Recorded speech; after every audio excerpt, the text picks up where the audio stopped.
Welcome to The Total Woman.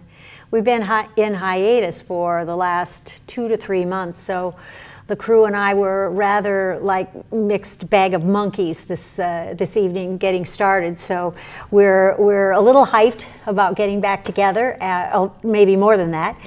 But we had good reason to be particularly excited this evening because our guest, Victoria Tane, is someone that we've wanted for quite a while, and I talked to many times during the summer, and this year she's with us. Welcome. Welcome. Thank you so much to have me. I really appreciate it. It's totally our pleasure.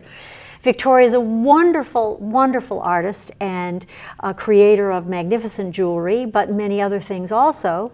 And your path to your career is very interesting, and I thought you might want to start with the story of your grandmother's bracelet. When I was 8, my grandmother died, and I had received this amazing piece of jewelry. And I'm going to describe it first so that you can get it in your mind, and then later I will show it to you.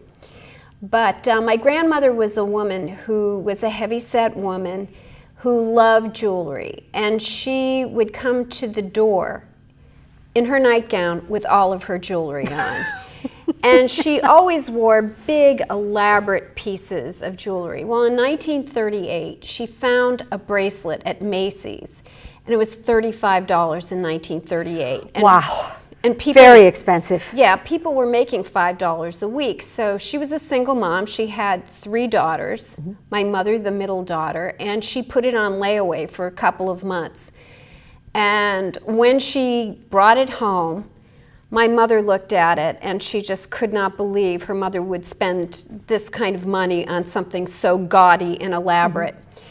It was plated in 2 different colors, gold and silver. It had 400 Austrian crystals and baguettes, all hand set into these 3 cups that came off a linked bracelet, and inside each cup was a little daisy that was paved with rhinestones, and the little daisies would quiver inside the cup. And the body of the bracelet was plated, as I said, gold and silver with ruby stones, not real rubies, yes. And it was hand enameled red and green. It was an amazing piece. Whoa. But when I got this piece, it was very sad looking because one of the little daisies had fallen out. But at age 8, I knew it was a wonder. I knew this was an amazing piece of jewelry. I had never seen anything like it. Most things were 2-dimensional. This thing had a life all of its own. And I put it in a special box, which I would refer to every so often, because when I was 8, I got my first little bead kit, as all little girls do, with the wood beads and the plastic beads. And every few months, I'd take out that bracelet and I would look at it. And I tried to approximate something with my little wooden plastic beads, but never was able to, so I put it back. But it was an inspiration. Well, fast forward 40 years later, I'm in Providence, Rhode Island. And Providence, if you don't know, is the former jewelry capital of the United States. Yes. And there's a lot of, there are still factories that manufacture costume jewelry, those that have not been lost to China.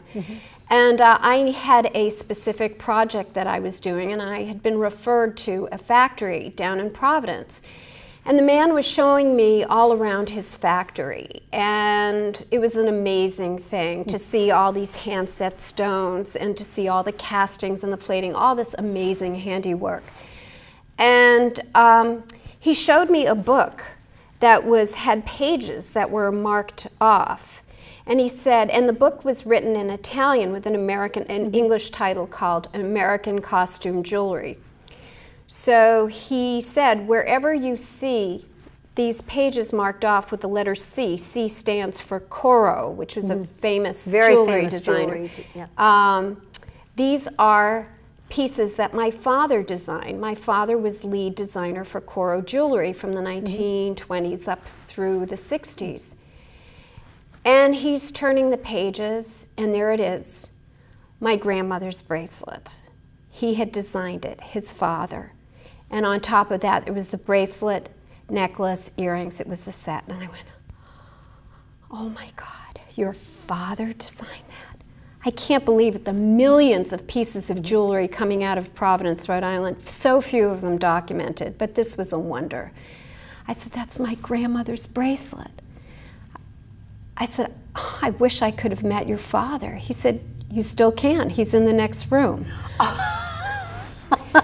So I went over, and the next week I came back and I brought the bracelet, and I will show you this bracelet. Here is actually a picture of the necklace, bracelet, and earring set. And this is the bracelet that inspired me. This is, and he restored it. Oh my.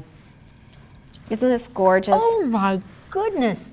Let's get this off the, look at this. Isn't that amazing? This is called the quivering camellias. Look at how they quiver inside the cups. You can just see they go kind These of bounce. move. Yeah, they bounce. So I don't know if my description even approximated the reality of this piece. But Wow. and the next week, the father and the son sat with this piece of jewelry between them, and they looked at it.